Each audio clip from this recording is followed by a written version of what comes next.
రణబీర్ కపూర్ హీరోగా నితీష్ తివారీ దర్శకత్వంలో వస్తున్న రామాయణ చిత్రం ఏకంగా 10,000 మందికి పైగా క్రూతో ఇండియన్ సినీ ఇండస్ట్రీలోనే బిగ్గెస్ట్ ప్రాజెక్టుగా రూపుదిద్దుకుంటుంది. ఫ్రేమ్ ఫోకస్ స్టూడియోస్, డిఎన్ఈజీ మరియు యష్ కి చెందిన మాన్స్టర్ మైండ్ క్రియేషన్స్ భారీ బడ్జెట్తో నిర్మిస్తున్న ఈ చిత్రం 2 భాగాలుగా రానుంది.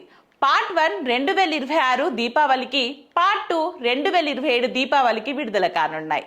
హాలీవుడ్ ప్రమాణాలకు తగ్గకుండా విదేశీ నిపుణులు, సరికొత్త టెక్నాలజీ, భారీ సెట్స్తో ఇండియా మరియు విదేశాలలో ఈ సినిమా షూటింగ్ జరుపుకుంటుంది.